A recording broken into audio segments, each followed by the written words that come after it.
I was driving the other day, and I was thinking, how fun it would be to like just literally imagine if somebody just played like a city guard, just that got involved in the campaign and There like. totally are like mundane adventures and stuff that people run, and No, it's but it's just funny because like a lot of us have like kind of like detailed or oh yeah, you know involved yeah, storylines they and are established characters in their own world and everything and stuff like that. yeah, it would just be funny to have someone there that's kind of just like, I kind of what the love that fuck? idea. Just Yeah, totally out of their league with everything that's happening. just gets involved. And, Hmm. Not prepared for the weirdness that they've stepped into. yeah, not knowing that there's a lich Uh, yeah, underneath the city. yeah, honestly. There's a bunch of people who would fit that role pretty well right now in the city. Yeah. Yeah, yeah. These next couple sessions are gonna be interesting. Yeah.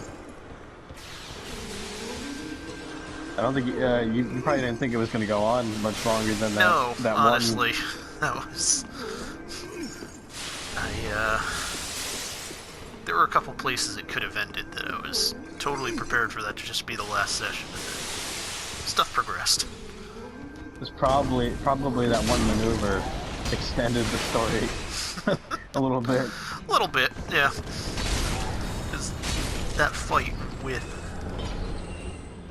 what ended up being Kiki totally could have been an actual fight, and that could have just been the end.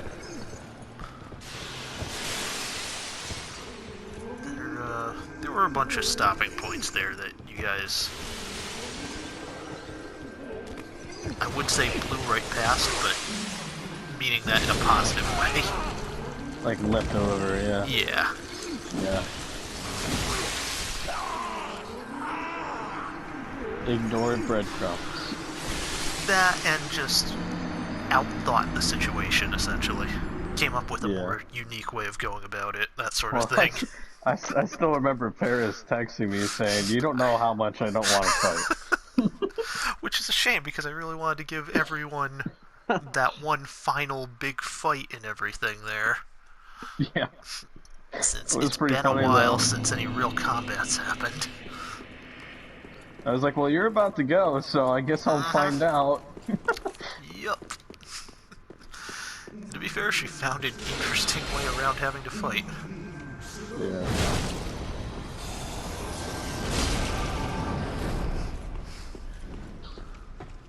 But yeah, there's one more big chance for combat here. Oh yeah, I'm sure there's a few. Yeah, I guess that's not the right way to not the right way to word it. There's one more big chance for combat that you guys are likely to survive. Yeah. So the angle that I'm taking, I don't know. I think you picked up on this. The angle, because there's like a lot of people talking all at the same time. Oh yeah. But I think you picked up on Pyre's kind of renewed mission, at least in his conscious mind, is to go to the New World and find the killer, because he's sure that because now he knows that it probably wasn't. Probably wasn't Ludo, because a lot of this wouldn't have gone the way that it had. Exactly. He's smart enough to put two and two together on that one. Yeah. And I want to, it's the same reason I made the choice to, make that wish. Oh, yeah. The character's motivation is so driven by the loss of someone that they would take that chance to... Absolutely. To bring them back, and it's just, I can't ignore it just because it doesn't fit the narrative that I thought of. It's only human, and I'm sure one way or another it'll end up going back. Oh yeah. In that direction. Trust me, you've set something up for yourself that is going to screw Pyre over one way or another. Oh yeah. But it'll be in an interesting way. I'm guessing Ludo probably Amstrayed back to Daromir. That's my guess. There's some stuff going on in the background right now, yeah.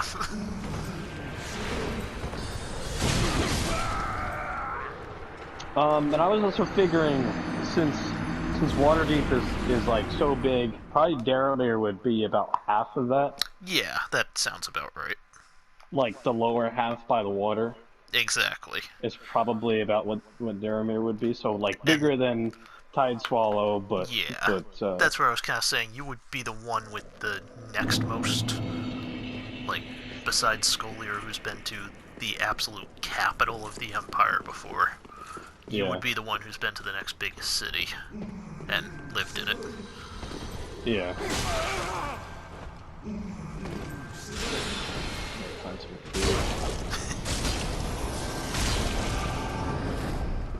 Dude, I was just thinking about that guard character idea, and I was like, that'd be so fucking funny, and like something that would actually make sense. You could totally do something with that. And if we weren't doing the level 15 stuff instead, I would almost be interested in seeing how that would play out for a side campaign. Oh, because I was just thinking about ideas. I was like just thinking about like what ifs and kind of like thinking about like alternate beginnings and stuff, and how it's like none of us, like I said, none of us really went for undeveloped kind of like blank slate type characters. Exactly. Everyone kind of had an idea on kind of like what they wanted their, you know, backstory to be and all that. It would be a real solid way to see stuff just kind of play out and evolve. Yeah, that'd be kind of fun to go, you know, with a blank slate character and like develop a personality by like reacting. Nope, you're just an ordinary person. I was even thinking about the guards that we encountered in like the alleyway. Oh yeah. And imagine being one of them instead, you know. I kind of love that idea, and I think a little further down the line we might be able to do something with that. Yeah. I mean, and that idea, you know, well, it's not totally original. It's kind of an idea that would almost definitely work in just about any campaign. Oh yeah, absolutely. Because most campaigns start in a pub or, you know, like in a town at least. Yeah. Oh yeah, so that was actually one of the things I want to bring up in the first episode when we get around to like the setting of this and everything. You guys straight up, like, could have gone anywhere with that first day that you're in the city and everything. Yeah. I was amazed that it just naturally, like, without any serious prompting or anything, went straight to all of you meeting up in that pub. And it was organic, too, from what I remember, too. Because it was kind of, we all just ended up going there, if I recall correctly, because it made sense as like a source of like, intelligence, you know? Exactly. And it was a starting place, somewhere to pass some time, but also begin things in the city itself. Yeah. Or at least meet, you know, like-minded people and that we did. Exactly. And again, it was right at the waterfront, so it makes sense that you guys were all waiting for a ship. I think one subtopic that would be fun to talk about is, I briefly mentioned this to you, the personalities clashing and developing and all that. Trust me, that'll come up. Because there's some like Skolier and Pyre where they literally just got along, you know, from the beginning. Yeah, and then there's like didn't trust each other for a while, and then yeah. No, there was the divergent path with Pyre and Skolier is the fact that Pyre is no big fan of the Empire. Yep. But like the moment he found out you were wanted, there was some serious tension there too. Oh yeah. So yeah, there was some he didn't know interesting why I was character wanted in my development. And Pyre was like, what the fuck? I thought we were friends. Nope, sometimes that's all it takes. And then we had that whole, like, basically, I mean, for lack of a better word, at gunpoint discussion. Yeah, exactly. I guess at docking point would be the...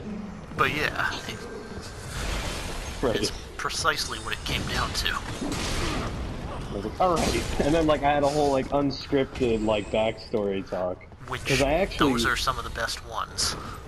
I actually... That was I think my first real time that I actually got, like, in character. Well, I had to. Sometimes that's what it takes, is actual, like, organic situation like that. Yeah. And unfortunately, I've gotten a little bit out of practice with role-playing and all that, because... You know. It's not... I think I talked to Paris about this. It's harder to, kind of, like, sell your character over a voice call. Oh, absolutely. Because you're not... It's not... when you're role-playing in person, you're acting, you're looking at someone else, and, you know, making eye contact and all that, or lack thereof, if it's an uncomfortable situation or whatever. And, but with voice call, it's... Sometimes there's side conversations going on. Or there's just ambient noises, or, you know, stuff like that. That's gonna come up when we get to the quarantined half of the campaign. Yeah. So if you notice, I stopped even bothering with summaries once we started doing the voice chat ones. There wasn't as much like progression going on with there was they were happening and there was stuff happening, but it wasn't as plenty was going on. It just the flow of it was ruined by that entire medium. It was off. Yeah. And I'm not even sure that it would have mattered if we did it over like Zoom. No, no. There's a difference between between the virtual way of doing it and actually being in the same physical space. Yeah. So that's kind of left me a little bit out of practice, and I'm still kind of catching up with where I had left off with role playing. Yeah. Unfortunately. We may actually end up bringing that up early on in this too. Just talking about like the overview of the entire campaign and everything might be a good chance to mention that. Oh yeah, about half the campaign's taking place through voice chat and text chat. Unfortunately, yeah. Well, text is fine for role-playing purposes. Yeah, as long as everyone's paying attention, which it's hard to do with a group that size. Well, I'm more thinking of the one-on-one stuff that you've done with people. Oh, sure. That stuff. Those that's are much easier enough. Those are much easier to do. Role-playing wise. Yeah. Oh, it's hot. Oh my god. Not bad though. Yeah, because when you're typing out text, you can type out your action if you have a specific action in mind, or facial expression, or your exact words that you would say, because you're not put on the spot. You're not put on. This is my turn to talk. Yeah. And I need to say something, you know, good, or you know, I need to, you know. When you're typing it out, you say exactly what your character would say versus what you would say in person, because it's harder to... Which is also why so many of the descriptions and everything that I was giving were so much more in-depth when we were in text, because I actually had a chance to think them through instead of trying to... type it out deliberately. Yeah, instead of just coming up with it on the spot and saying it as it came to me. I mean, you do a fantastic job, so... Yeah, but there's a noticeable difference when it's something that I actually have time to think through first. And, yeah.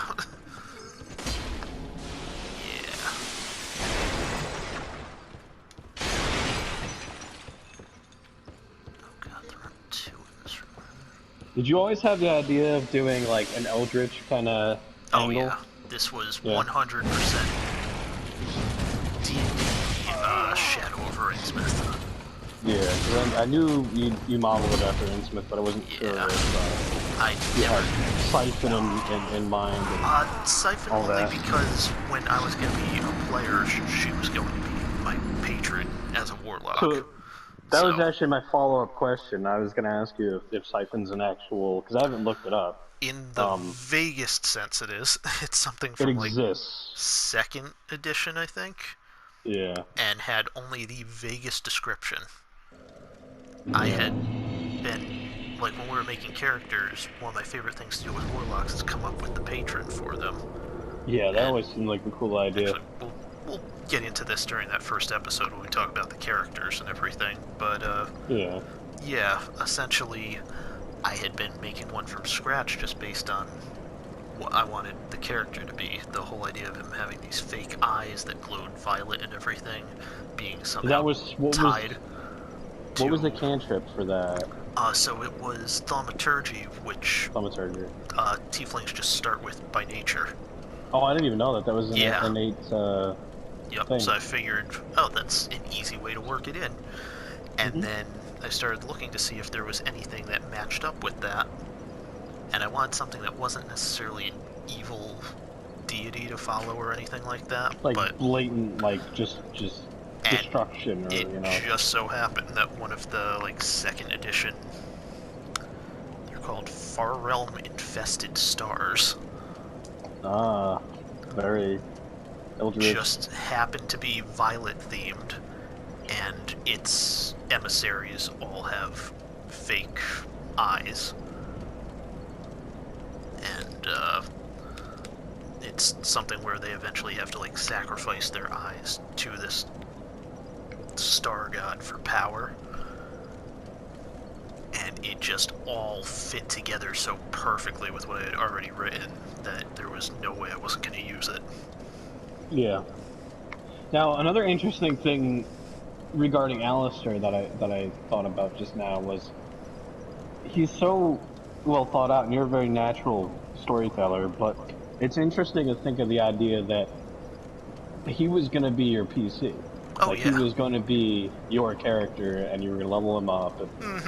And at some point, you decided that, and it was decided that Joe wasn't going to be around, And then, so, was that decision made? About how far into the campaign did you decide that he wasn't going to be your actual character? Around the fight with the Lich. Yeah. There was the one night that we had Alistair and Key going onto the ship to bring Phalanx out and everything. And there was a brief moment where you could see exactly what the character would have been in combat as a level 3 character and everything. Yeah. Utterly useless at everything he was trying to do. But out of combat, he was able to like talk his way through situations and stuff like that. But then around the time that it became obvious that there was just no way the actual like New World campaign was ever happening. It was gonna go on as planned, yeah. Yeah, or it would have some other altered. Exactly. There would be. It might happen, but it would happen in a different way in some way. Yeah. I just kind of figured, alright, well, now I can do whatever I want with this character, so might as well have him take more of a back seat, but also be more of a kind of an icon of the world itself and everything. Yeah. So, yeah, no, there was. Because I was thinking about the time that we end up fighting, like our future selves. Yes. And how, like, I think you said Alistair was like levels. Was he 20? Yeah. Or 17? Well, by that point he might have been 17, but 20 was what we ultimately settled on with that, because it was basically to show just the complete difference in power that adventurers go through from, what were you guys at, like 5 or 6 at that point? Yeah, I think, maybe even, Yeah, no, 5, I think it's... Meanwhile, compared to what are essentially demigods when they hit level 20. Yeah. So, So is he purely leveled up as just a warlock? There's a fighter in there too. A couple levels of it. That's the And that only was reason. to... He needed, I forget what it was exactly. I think it was proficiency with martial weapons that he needed. Because his, So you just get that at level 1? yeah. I thought you got that at level 1. Yeah, his cane counts as a rapier, which you don't get proficiency with as a warlock. Oh, really? Yeah. But it's a dex-based weapon since he has a strength of 4, I think. Yeah, I remember in the beginning he was really... Yeah. played as being very frail. Yeah. Yeah, and that had some story implications if you guys had ever gotten a hold of his journal and everything. There's still... Let me see if I have it here.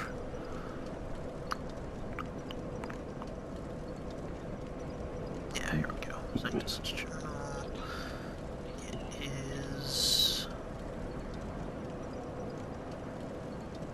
Yeah, this is fun to talk about. Like, I'm gonna enjoy this podcast. This is like kind of... Yeah, I figure... a proto-cast. This is a good test of it, at least, if nothing else. Yeah. Yeah, we'll probably end up talking about the same stuff again, but... 70 pages of... Wow, what the fuck? Because I wow, treated it job. like an actual journal, and just... Yeah. Yeah. And I've well, just that's been what I... adding to it little by little over what's essentially been a year now. Yeah, dude, I can't believe that. That's crazy. Yeah, I feel like mechanics... Oh, absolutely. I really want to be a better role player, and it's like hard. It's just something you have to practice with. It literally just comes down to spend time with it. Yeah. It's just because I think you know exactly the way that I envision fire. Oh, sure. Is kind of like a confident, you know, whatnot. But like it's so hard for me to play that character because I'm not really. No, I'm confident totally when I play like that. Her Honor, you know. And that's where, honestly, one of the big things that helped me. I know I keep bringing it up over and over again, but watching Critical Role and specifically Marisha, Liam, and Travis, they have amazing, like, incredible role-playing skills as far as, like, really getting into the character, just diving into the personality and everything, really playing the role. I've watched a whole bunch of their, like, side videos, the shorter ones. They're like 10, 15 minutes. Yep.